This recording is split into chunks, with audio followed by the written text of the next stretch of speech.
করেন। আজকে origin of লাইফটা স্টার্ট করব। জি। Origin of life.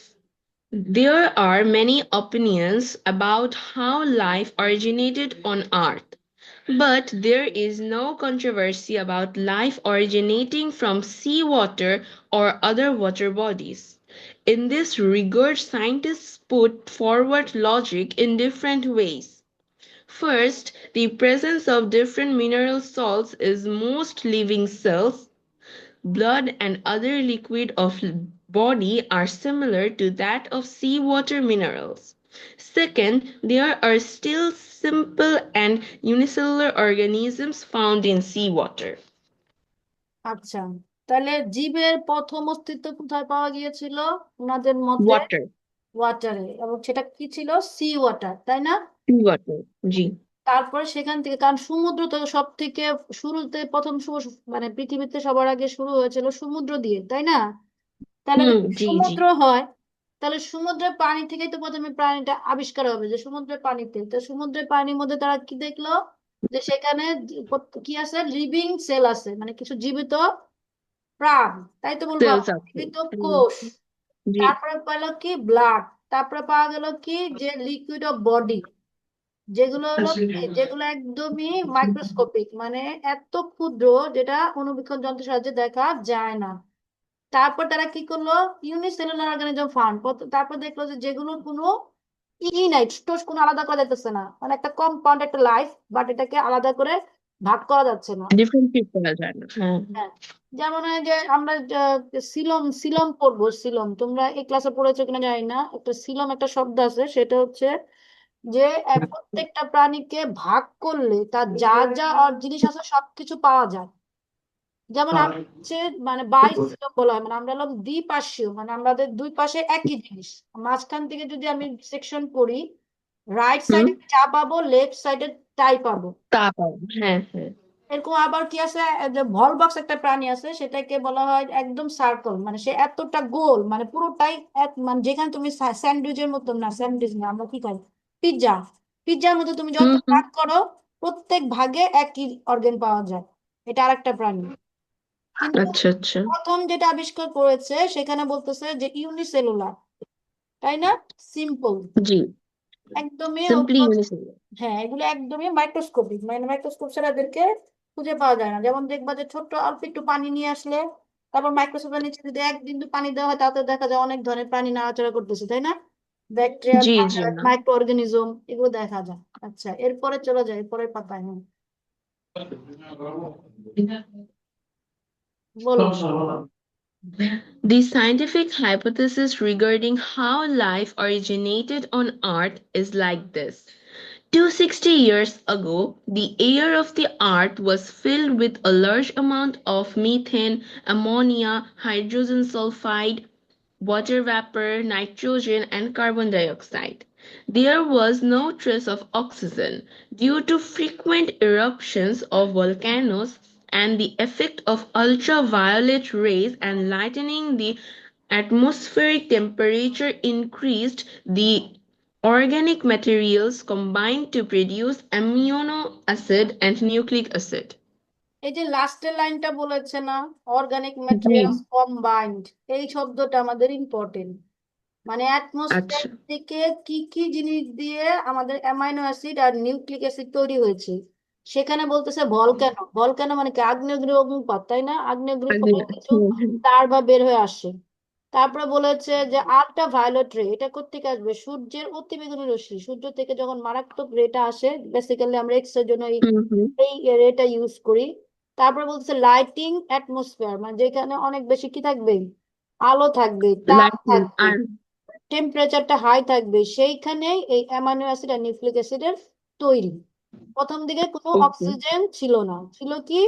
অন্য সবকিছু, যেমন মিথাইন ছিল, অ্যামোনিয়া ছিল, হাইড্রোজেন সালফাইড ছিল, ওয়াটার ভ্যাপর ছিল, কিন্তু নাইট্রোজেন। তাইলে যদি তোমার এমসিকিউতে আসে যে কি ছিল না শুরুর দিকে, তখন কি বলবা? অক্সিজেন। অ্যামাইনো অ্যাসিড ছিল না, হ্যাঁ অক্সিজেন ছিল না। তারপর আরেকটা প্রশ্ন হতে পারে যে কি দিয়ে অ্যামাইনো অ্যাসিড এবং নিউক্লিক অ্যাসিড তৈরি, তখন তুমি কি দিবা? Volcano. Organic materials. Organic materials এর মধ্যে এক্সাম্পল দিতে হবে না? ভলক্যানো, আল্ট্রাভায়োলেট রে। Volcano, ultraviolet rays lightening the atmosphere, increased temperature. হ্যাঁ, রাইট। ওকে, তারপরটা চলে যাই। এখানে একটা ফিগার দেখতে পাচ্ছ, ফিগারটা একটুখানি জি জি এক্সপ্লেন করি। এখানে দেখো আচ্ছা প্রথমে যে বের হয়েছে, মানে প্রথমে আমরা যেটাকে পেয়েছি সেটা হচ্ছে প্রোটিস্টা। আমাদের প্রাণী হুম জগৎকে 10টি ভাগে ভাগ করা হয়। এখন হলো একটা কম করে 9টাকে বলা হয় major phylum. Protozoa, okay porifera, cnidaria, হ্যাঁ প্লাটিহেলমিনথেস, হ্যাঁ nemathelminthes, annelida, arthropoda, mollusca, echinodermata and chordata. আমরা করডাটা কর্ডাটার মধ্যে। তো এই যে এই লাইফ সার্কেলটা আসছে, এই যে একটা একটা করে আপনার যে ফাইলাম ভাগ করে নিয়েছে প্রাণী, হুম সেটা কিভাবে স্টার্ট হয়েছে দেখো। সবার আগে প্রোটিস্টা দেখানো হয়েছে একদম নিচে। 5 কিলো জি গ্যাসের মধ্যে যেটা ছিল জানা, প্রোটিস্টা ছিল, ফানজাই ছিল, প্ল্যান্ট ছিল, অ্যানিমেলিয়া ছিল, ফানজাই হ্যাঁ প্ল্যান্ট হ্যাঁ থেকে অ্যানিমেলিয়া। এটা মনে হয় প্রথম অধ্যায় ছিল। তাহলে দেখো এই যে ফার্স্ট প্রোটিস্টা, এই প্রোটিস্টা হলো এখানে দেখাচ্ছে, মানে মূলে সে সব থেকে ক্ষুদ্র হুম থেকেই। তারপর সে প্রোটোজোয়ার মধ্যে গেল। তারপরে দেখো এখান থেকে আস্তে আস্তে আস্তে আস্তে প্রাণীর বিবর্তন হতে হতে হতে হতে লাস্টে একটা মানুষকে দাঁড় করে দেখানো হয়েছে, যে মানুষ, ম্যামাউস। ম্যামাউসের মধ্যে ম্যাম হুম দেখানো হচ্ছে। আবার দেখো এখান থেকে যদি আমি শুরু করি, এই পাশ থেকে দেখো প্ল্যান্টস, প্রথমে একটা প্ল্যান্টস ছিল, সেখান থেকে দেখো সিউড আসতেছে, সেখান থেকে একবারে গিয়ে কি হয়েছে, মেজোফাইটিক প্ল্যান্ট। মেসোফাইটিক প্ল্যান্ট আবার এখান থেকে তুমি যদি দেখো এখানে কি সিলেন্টেরন, তারপরে এখান থেকে হুম ওয়ার্ম, ক্রিমি। এখান থেকে যদি আমি আরেকটা সার্কেলে যাই, দেখো এখানে ভার্টিব্রাটা থেকে ফিশ, মানে ভার্টিব্রাটাকে আলাদা করে দিয়েছে ওরা। আচ্ছা ভার্টিব্রাটা আচ্ছা মানে যাদের পিছনে মেরুদণ্ড থাকে, হ্যাঁ, আচ্ছা এখান থেকে আসলো হুম ফিশ, কারণ ফিশেরও মেরুদণ্ড আছে, মানে এখানে কাটা, মাছের কাটা থাকে না। জি তারপরে এখান জি থেকে আস্তে আস্তে অ্যামফিবিয়াকে দেখাচ্ছে। অ্যামফিবিয়ার এই পিঠে এই যে ব্যাঙের এই জায়গাটাও একটা বর্ণ আছে। হুম আবার র্যাপটাইলের মধ্যেও কাটা আছে। তারপর ডাইনোসর দেখাচ্ছে, ডাইনোসরের পরে এখান থেকে আবার কি দেখাচ্ছে, বার্ড। মানে খুব ইন্টারেস্টিং হচ্ছে, এই যে ডাইনোসর দেখতেছো না, এই ডাইনোসর আর জি এই র্যাপটাইল, এই দুটার হুম কম্বিনেশনে বার্ড সৃষ্টি। তুমি এটা খুবই আশ্চর্য, ও মানে এটা কি বলবো, মানে সৃষ্টিকর্তা একটা অপারি। মানে আমরা ওই যে হুম ইভলিউশনে যে মানে অনার্স মাস্টার্সে যখন পড়লাম তখন দেখলাম যে এই যে র্যাপটাইল আর এই যে যে র্যাপটাইল যেগুলো, সেগুলোকে মোটিভেট করে সেগুলো থেকে বার্ড উৎপন্ন হয়। না, আশ্চর্য আচ্ছা লাগে। আর এখান থেকে দেখো ম্যামালের মধ্যে হর্স কেও দেখানো হয়েছে, হর্সও ম্যামাল, মানুষও ম্যামাল, হুম দুইজনই ম্যাম দুজনই ম্যামাল। আর এখান থেকে দেখো আরেকটা ক্লাসিফিকেশন আছে, সেটা হচ্ছে ইনসেক্ট, আলাদা করে দিয়েছে ইনসেক্ট গুলো, এখানে লিখে নাই কিন্তু এখানে লেখা লেখা ছিল ইনসেক্ট। ইনসেক্ট থেকে একদম হুম উপরে কি দেখাচ্ছে, কতগুলো মাস্কিটো দেখাচ্ছে। না, এটা কি বলবো, যদি মাছি হয়, ফ্লাই ফ্লাই। ফ্লাই ফ্লাই আর এখানে দেখাচ্ছে কিছু এই যে বিষাক্ত প্রাণী কিছু দেখাচ্ছে এখানে। হুম এই হচ্ছে এইটাই মানে বোঝাতে চাচ্ছে যে কিভাবে প্রাণীর বিবর্তন হয়ে নতুন প্রাণীর সৃষ্টি, এবং উদ্ভিদ এবং প্রাণী দুই ধরনের কম্বিনেশনে এখানে দেখাচ্ছে। মানে উদ্ভিদেরও জীবন আছে, তাই না? জি প্ল্যান্ট অ্যান্ড অ্যানিমালস দুইজনেরই কি আছে, লাইফ আছে, সো দুইজন লাইফ আছে আলাদাভাবে দেখানো হয়েছে। এইটা দিয়ে বোঝানো হয়েছে যে কিভাবে প্রাণী বিবর্তন হয়ে কোথা থেকে কিভাবে আসছে। প্রথমে একটা সিম্পল প্রাণী ওকে ছিল, আর ফাইনালি এখন আমরা অনেক কমপ্লিকেটেড হয়ে গেছি। কিন্তু এখন আবার আমরা আবার এটাকে আরো বিবর্তিত করে কিছু রোবট, কিছু এআই, কিছু এটা সেটা তৈরি করার চেষ্টা করতেছি, তাই না? হ্যাঁ জি ওকে, আমরা এখন আবার একটু পড়ার মধ্যে যাই। বল। The above process was proved by doing an experiment in the laboratory. Nucleoprotein is produced from the combination of amino acid and nucleic acid. Gradually, the nucleoprotein attains the power of replication and thus a life starts.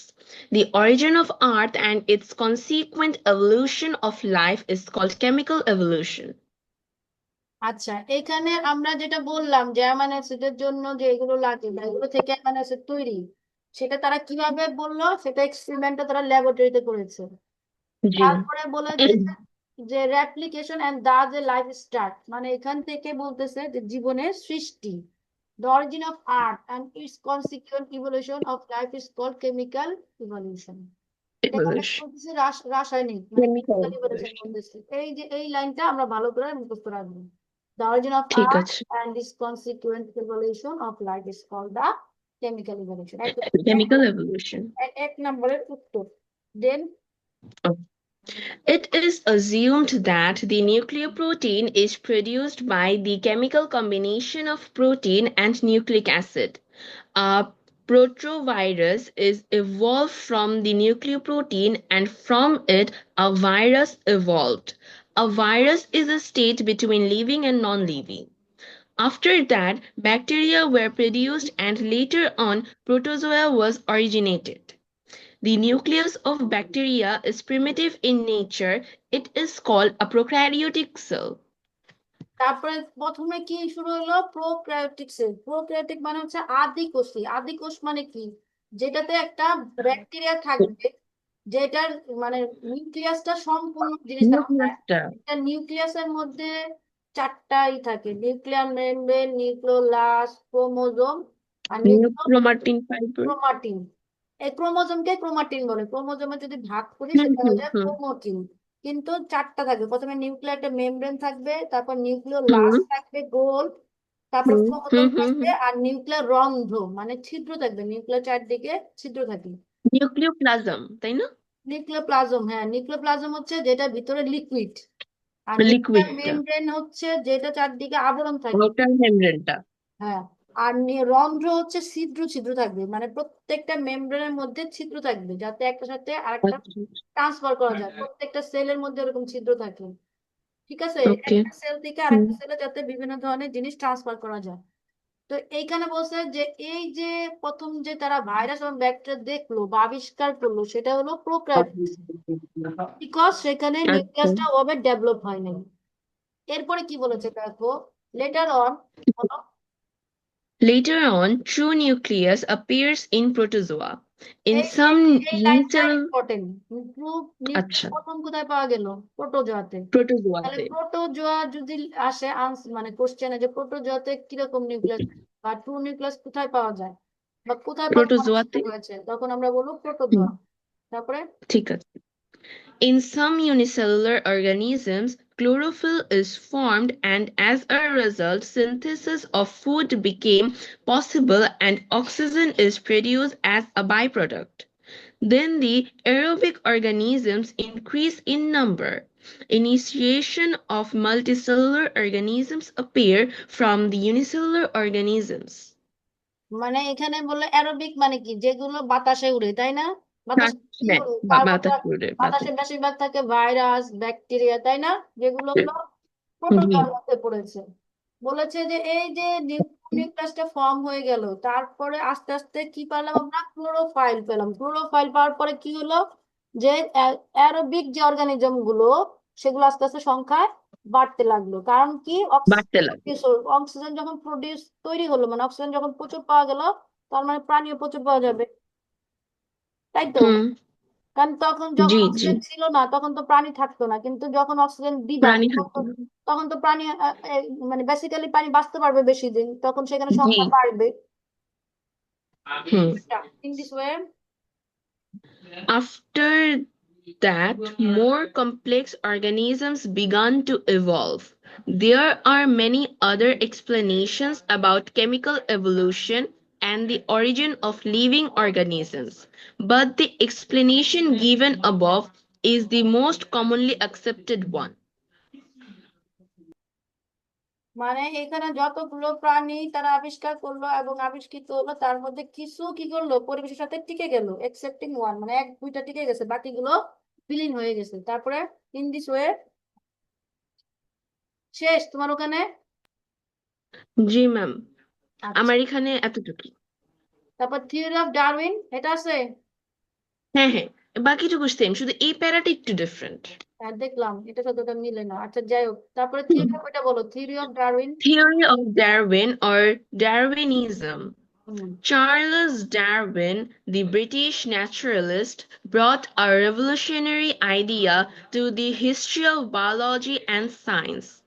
Scientist Charles Robert Darwin, 1809 to 1882, was born in Shrewsbury, England.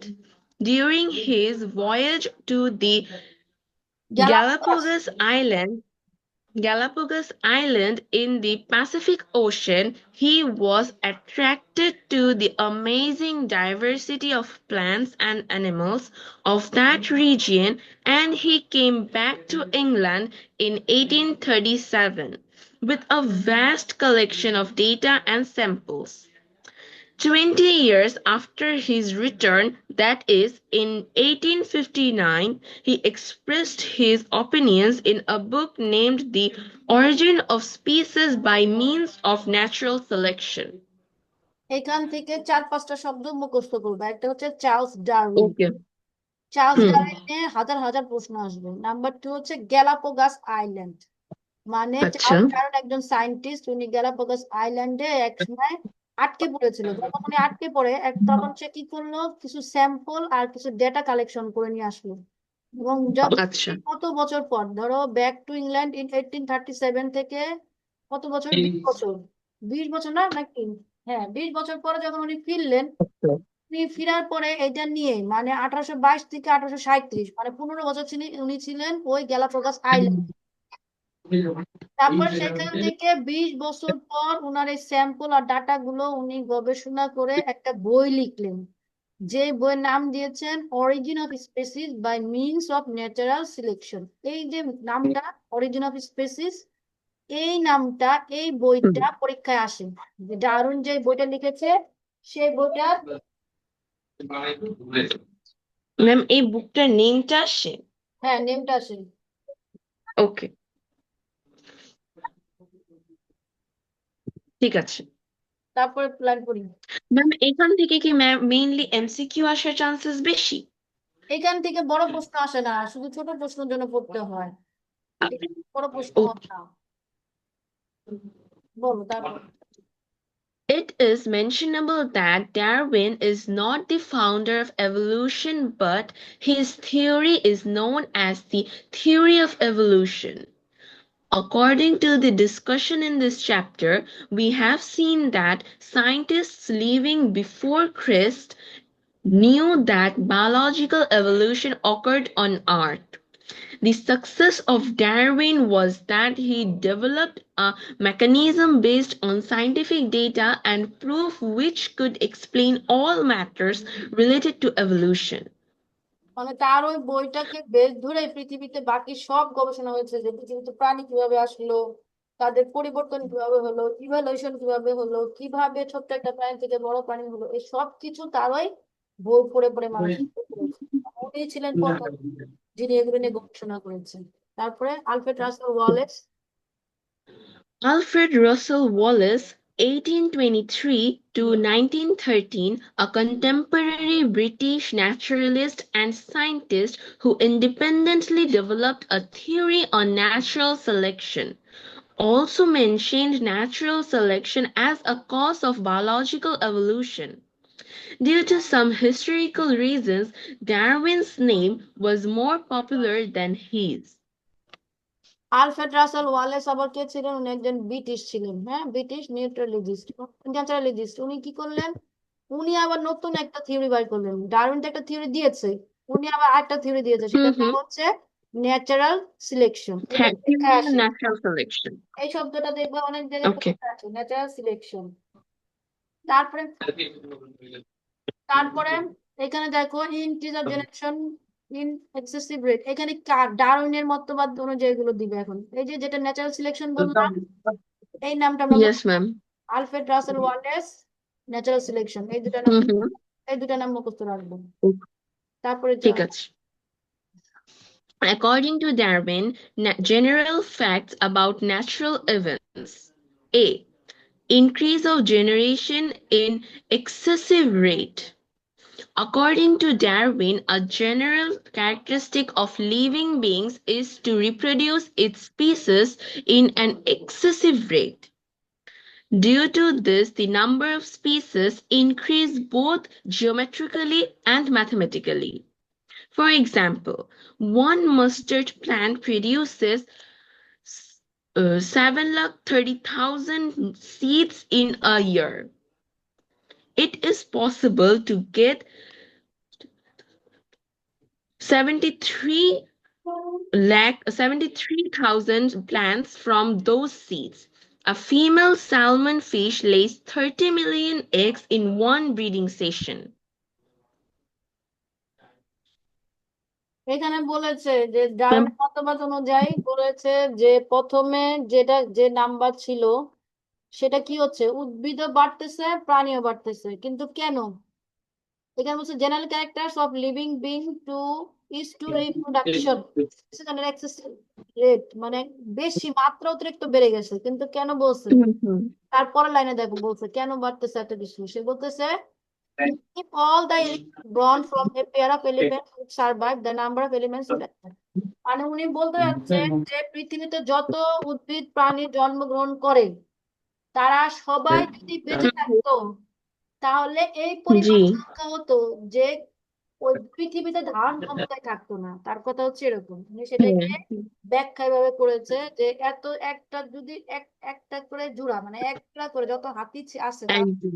এক জোড়া করে হাতিও জন্ম হয়, তাহলে এটা is quite 50 ইয়ারের মধ্যে এতগুলো হাতি হবে, কিন্তু বাস্তবে তা হয় না, হয় না, না। কারণ কেউ তো বাঁচে আবার কেউ তো সবাই তো অন্য সার্ভাইভ সময় করতে মরে পারবে যায় না, তার কিছু সবাই পৃথিবীতে তো সার্ভাইভ করতে এক্স্যাক্টলি। পারবে না। কারণ এটা এখনই ধরো, এটা আমাদের মার্কেট প্রাইস যদি আমরা মানে চিন্তা করি, সবাই কি একই রকম খাবার খায়? হুম।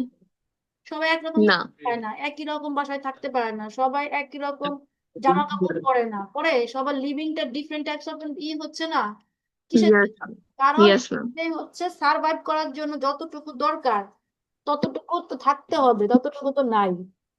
যেমন দেখবা না। যে এই যে শীতকালে দেখবো অনেক কুকুরের বাবু হয়, তাই না? অনেকগুলো কুকুরের বাবু আমরা দেখতে পাই, ফাইনালি কয়টা সার্ভাইভ করতে ওই পারে? যে একটা। সব পারে না। চারটা পাঁচটা একটা বাবু বা আছে, দুইটা একটা হয়। বা দুইটা সে সার্ভাইভ করতে পারে। ওরকম গাছ দেখবা, যদি তোমাদের বাসায় নিশ্চয়ই গাছ আছে, তোমরা যে গাছ বড় এখানে আছে।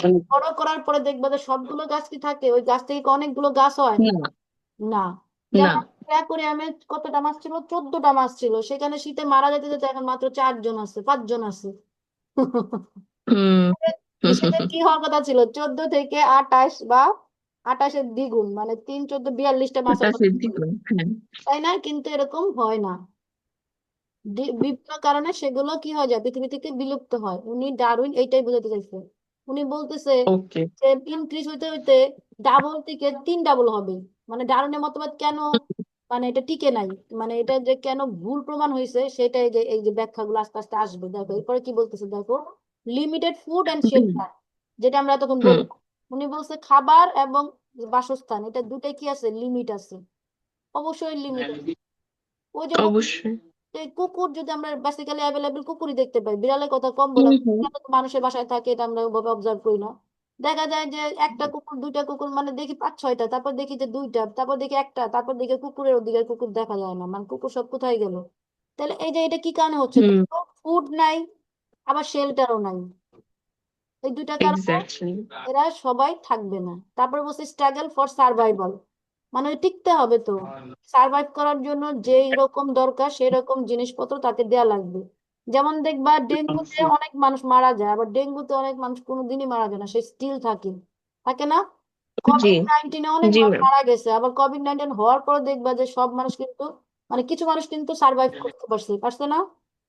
বিকজ হ্যাঁ হ্যাঁ, তাদের অনেক তাদের তাদের যে বডি স্ট্রাকচার, তাদের যে ক্যাপাবিলিটি, তাদের যে কি বলবো, তাদের যে শক্তি, সেই শক্তি তারা কি তাদেরকে বাঁচিয়ে রেখেছে, মেন্টাল এন্ড ফিজিক্যাল ফিটনেস, এই হয়েছে। হুম।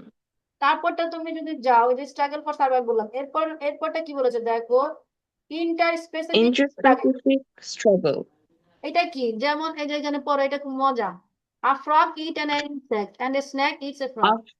A, a frog eats an insect and a snake eats a frog.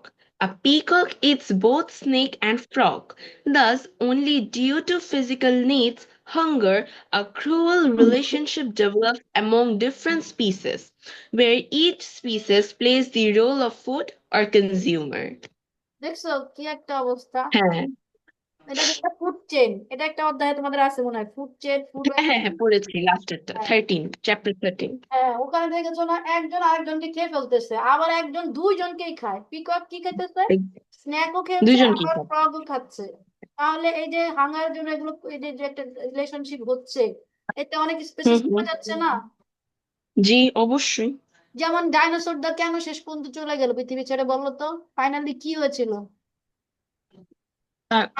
ওদের তো একটা পর্যায়ে গিয়ে ওদের সব অফ হয়ে গেছিল না, আমি যতটুকু জানি, যে আচ্ছা, ওদের রিপ্রোডাকশন অফ হয়ে ডাইনোসররা কি গেছিল, ওদের করেছিল? শেল্টার ছিল না, আমি, মেরে ফেলছিল। না না না, ডাইনোসররা কি হয়েছিল, প্রথমে ডাইনোসর পৃথিবীর যত প্রাণ আছে সব খেয়ে ফেলছে। এবং খুব হুম হুম ইনক্রিজ অফ জেনারেশন, তাদের জেনারেশন এত বৃদ্ধি হয়েছে যে 2 থেকে 4, 4 থেকে 8, 8 থেকে 16। তখন হুম তারা হুম পৃথিবীতে আর কোনো খাবার খুঁজে পাচ্ছিল না। খাবার খুঁজে না পাওয়ার জন্য তারা তখন যতগুলো ডাইনোসরের ডিম পারতো, ডাইনোসর অন্য ডাইনোসরের ডিমগুলো খেয়ে ফেলতো। তাহলে খেয়ে ফেললে ও, আর থাকে না। এরপরে আবার ডোডো পাখির হুম মতো, তারপর তারা কি হুম হুম করলো, যখন দেখলো যে কোনো খাবার নাই, ডিম নাই, কিচ্ছু নাই, তখন বড় ডাইনোসর গুলো ছোট ডাইনোসরদেরকে খাওয়া শুরু করলো। এরকম করতে করতে শেষ পর্যন্ত দেখা গেলো শুধু বড় কয়েকটা ডাইনোসর আছে, তারা আবার তারা নিজেরা নিজেরা মারামারি করলো। তারপরে বাকি কিছু সার্ভাইভ করতে লাগলো, তখন এই যে ভূমিকম্প হয় না, ভূমিকম্প, জলোচ্ছ্বাস, আগ্নেয়গিরি, এই ভূমিধস, এরকম বড় বড় এই প্রাকৃতিক দুর্যোগের মাধ্যমে বাকি যারা ছিল তারা ধ্বংস হয়ে গেল। আবার আচ্ছা এটাকে আচ্ছা। এমন ভাবে করা হয়, বলা হয় যে যে এই যে ডাইনোসর এত বড় ছিল, মানে আমাদের পুরাণেরই শিক্ষা মিক্ষা যেটা বলি, মানে হুম হুম এভাবে ব্যাখ্যা করে তখন, মানে মানুষ এভাবে বলে যে অহংকার, তারপরে মানে আরেকজনের প্রতি যে, মানে এই জিনিসগুলো যদি তুমি চিন্তা করো, তাহলে ওই ডাইনোসরে এখন ছোট আকারে টিকটিকি হয়ে গেছে, এরকম একটা থিঙ্কিং। জি জি।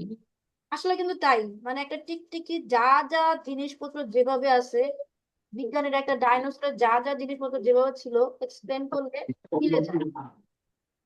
আচ্ছা বুঝছো? আচ্ছা। এই হচ্ছে ডাইনোসর। হুম এখন এরকম ধরো যখন পৃথিবীতে অনেক মানুষ হবে, মানুষ হুম মানুষ হুম কিন্তু এখন, একটা মানুষ কি চায় যে তার একটা বাড়ি হোক। আগে মানুষ চাইতো যে একটা একটা বাড়ি হলে এনাফ, এখন সে একটা জায়গায় 2টা বাড়ি করতে চায়, একটা জায়গায় 10টা গাড়ি করতে চায়, বা সবকিছু তার জি। রাখতে চায়। তা সবকিছু যদি হুম তার হুম, হতে চায়, তাহলে সে কি করে, বাকিদেরকে মারার চেষ্টা করে, ক্ষমতা দখল করতে। জি। এরকম করতে করতে দেখা যাবে একসময় মানুষ মানুষকে মেরে ফেলবে, তখন পৃথিবী থেকে মানুষও বিলুপ্ত হয়ে যাবে। তাই না? কারণ এটা তো একটা জি জি। লিমিট করতে হবে, যে যে কোরআন হাদিস যাই বলে, এগুলোতে বলছে না যে সবকিছু একটা লিমিটের মধ্যে চলতেই, সবকিছু। হ্যাঁ হ্যাঁ। লোভ না করতে। তোমার যদি বেশি থাকে সেখান থেকে তুমি কিছু, যারা অসহায়, যাদের কম আছে তাদেরকে দাও, এও বলছে না, বিলিয়ে দিতে বলছে না, কেন বলছে, জি যাতে একটা জি। ব্যালেন্স তৈরি হয়। কিন্তু এখন তো তা ব্যালেন্স। কেউ করে না, কুরবানিতে গরু করে পাঠায়, তারা ফ্রিজে রেখে দেয়। তাই না? হুম। তাহলে জি জি। কিভাবে হবে বলো? এগুলো তো বন্ধ করতে হবে, কিন্তু বন্ধ হচ্ছে না। এই জন্যই তো ধ্বংস, ধ্বংস তো এই কারণে হয়, ওই হ্যাঁ। ডাইনোসরের মতোই হয়ে যাবে হলো অবস্থা। আল্লাহ মাফ করুক, হুম। মানুষকে হেদায়েত করুক। তারপরটা জি যাই জি। দেখি, তারপরে বলছে inter specific struggle. Inter specific মানে কি, নিজে নিজের প্রতিযোগী, যেটা একটু আগে বললাম। নিজের নিজের। হ্যাঁ হ্যাঁ। আমি আমার মতো আরেকজন মানুষের বিরুদ্ধে লাগলাম, আমি আমার মতো আরেকটা প্রাণীর বিরুদ্ধে লাগলাম, আমি আরেকটা প্রাণীকে মেরে আমি ওই জায়গা দখল করলাম। এইভাবেই এটা হলো ইন্টার স্পেসিফিক স্ট্রাগল। তারপরে বলতেছে স্ট্রাগল এনভায়রনমেন্ট। এনভায়রনমেন্টের সাথে ওই যে বললাম ঘূর্ণিঝড়, সাইক্লোন, টর্নেডো। এই যে আমাদের দেখবা যে অনেক অনেক জায়গায় অনেক বড় বড় ঘূর্ণিঝড় হয়, আমাদের ঢাকায় না হলেও অনেক জায়গায় হয়, হয় না, গ্রামের দিকে যারা হ্যাঁ, থাকে হয় হয়। বঙ্গোপসাগরের আশেপাশে, ওরা কি সব বেঁচে থাকে? থাকে না, অনেক মানুষ মারা যায়, পশু পাখি মারা যায়, গরু ছাগল ভেড়া মারা যায়। এখানে একটা স্ট্রাগল করতে হয় এনভায়রনমেন্টের সাথে, যারা সার্ভাইভ করতে পারে তারা শুধু বেঁচে থাকে। তারপর দেখবা যে এই যে যদি মানে বন্যা হয়, বন্যা কত মানুষ মারা যায়, হুম, তাই না? হ্যাঁ হ্যাঁ।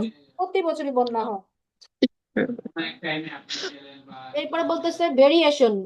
ভেরিয়েশন এটা পড়ি, কেউ কি তোমার আশেপাশে আছে যে কথা বলতেছে? সরি ম্যাম, আমার বাসায় না গেস্ট, তাই একটু আওয়াজ হইতেছে। আরেকটু পড়বো। ভেরিয়েশন বলো, according to Darwin. Variation. According to Darwin, two animals or group of animals are never exactly the same. There are always some differences. Even if in a very small scale, the difference between the two specimens of the same species is called variation or mutation. Variation helps living organisms to survive. আচ্ছা, এটা হলো খুব চমৎকার একটা জিনিস। এই যে একটা ছবিতে দেখো, এখানে কিছু পোকামাকড় সবুজ রঙের, কিছু ইনসেক্ট হচ্ছে একবারে ওই যে যে বালু, সে বালুর রঙের, তাই না? জি জি। এই ছবিটার মধ্যে এটা বোঝানো হচ্ছে যে যে বালুর সাথে মিশে গেছে, বালুর রং হয়ে গেছে যাদের, তারা হুম সার্ভাইভ হুম। করতে পারবে, কারণ তাদেরকে খুঁজে পাবে না। তার আচ্ছা। সাথে ম্যাচিং হয়ে গেলে, এই যে দেখো লাস্টে কালার সাথে ম্যাচিং, সবাই কালার সাথে ম্যাচিং হয়ে গেছে, এদেরকে হুম কিন্তু হুম হুম। কাক বা কোনো পশু পাখি খুঁজে পাবে না। কিন্তু যেগুলো গ্রিন, ওদেরকে ইজিলি কাক দেখতে পাচ্ছে। এইটাই হচ্ছে জি। ভ্যারিয়েশন বা মিউটেশন। মিউটেশন মানে হচ্ছে ওইটার সাথে মিক্স আপ করে নিজের কালার চেঞ্জ করা। এটা অনেক ইনসেক্ট পারে। আহ যেমন ওকে দেখবা ওকে। যে আমরা যখন গ্রামে যাই, তখন বিভিন্ন হুম গাছের হুম। পাতা লাল রং হয়ে যায়, বিকজ জি। ওখান থেকে গাড়ি ধুলা যেতে যেতে, তারপর লাল রঙের ইটের ধোঁয়া যে অনেক গাছের পাতার উপরে লাল রং হয়ে যায়, এবং সেখানে যে ইনসেক্ট গুলো থাকে সেগুলো লাল রঙের, যাতে কেউ তাদেরকে অ্যাটাক করতে না পারে। আচ্ছা আচ্ছা। বুঝতে পারছো? এটাকে জি বলা জি। হয় ভেরিয়েশন অর মিউটেশন। আবার গিরগিটির ওকে। শব্দের নাম শুনেছি আমরা, গিরগিটি। গিরগিটি কি করে? হ্যাঁ হ্যাঁ হ্যাঁ। বিভিন্ন ভাবে তার কালার। নিজের কালার চুজ করে। আবার দেখবা, আচ্ছা এবার ন্যাচারাল সিলেকশনটা পড়ি আমরা, natural selection. Natural selection, the process through which organisms develop through adaptation, gain more success in struggling in comparison to others, and enjoys more advantages in competition is called natural selection. এটা মানে কি বলো? ওই যে competition করে যারা প্রকৃতির মধ্যে Competition, টিকে হ্যাঁ। থাকবে, এই দেখো যে কালার চেঞ্জ করতে পারছে সেই টিকে গেছে, যে কালার চেঞ্জ করে নাই হ্যাঁ। তাকে খেয়ে ফেলছে। এটাই হচ্ছে যে natural অ্যাডাপ্ট করতে পারবে সে বাঁচবে, আর যে পারবে না তার তো কিছু করে না। হ্যাঁ। তারপরে, তারপর লাস্টে তো দেখো এখানে বলতেছে অরিজিন অফ নিউ স্পেসিস। এখানে কি বলতেছে যে হুম নতুন হুম যদি কোনো অরিজিন আসে, সেই হুম হুম। ক্ষেত্রে কি কি হবে। যেমন নিউ স্পেসিস বলতে কিরকম, যেমন ধরো অনেক প্রাণী পৃথিবীতে নতুন আসছে, আবার অনেক বিলুপ্ত হয়ে গিয়েছে, যেমন ডাইনোসর বিলুপ্ত হয়ে হুম। গেল। এরকম আরো বেশ কিছু প্রাণী পৃথিবীতে আসছে। ফর এক্সাম্পল, আমার আচ্ছা আচ্ছা। ঘরে যদি তুমি তাকাও দেখবা যে আমি এটাকে কচ্ছপ পোকা বলি, আসলে একটা মাকড়সার মতো, কিন্তু সেটা একটা বক্সের মধ্যে থাকে, মাঝে মাঝে মাথা বের করে, মাঝে মাঝে করে না। তুমি মনে হয় এটা দেখো নাই, মাঝে মাঝে না না, এখনো দিন দেখি থাকে। নাই। তো এই জিনিসটা, তারপর দেখো আমরা ছোটবেলায় দেখেছি বড় বড় তেলাপোকা, এখন দেখি একদম ছোট ছোট, একদমই ছোট। হ্যাঁ হ্যাঁ হ্যাঁ, এটা এটা দেখেছি। আগে আমি জীবনও দেখি নাই, মানে এটা আমি, মানে তোমাদের সাথে নিচতলা থাকতে দেখি নাই, আমি এই যে তিনতলা আসার পর দেখলাম। মানে এই যে দেখো, আচ্ছা। এই যে different types of insect, different types of এরকম। হুম হুম। তারপরে খাবারের মধ্যে যদি বলি, আমরা শুধু সারা জীবন ফুলকপি খেয়েছি, এখন আসছে ব্রোকলি, ইউকোলি, হ্যাঁ। আর ডিফারেন্ট টাইপস অফ ফুড। তারপরে তরমুজ আমরা যেগুলো খেয়েছি সেটা একরকম ছিল, এখন দেখো ইয়েলো কালারও একটা তরমুজ পাওয়া ইয়েলো যায়। কালার আছে, হ্যাঁ হ্যাঁ। আবার দেখো স্ট্রবেরি, এটা যদি বিদেশ থেকে কেউ আসতো, আমার যখন বিদেশ থেকে আসতেন তখন একবার দুইবার খাওয়া হয়েছে, এখন তো একদম কমন। হ্যাঁ। রামবুটান, বেশ কিছু ফ্রুটস, এগুলো কি হচ্ছে, নতুন স্পেসিস আসতেছে না, আমরা জি। এখন এটাকে একসেপ্ট করে নিয়েছি। যেমন ড্রাগন ফ্রুটস, এটা তো আমরা হুম হুম।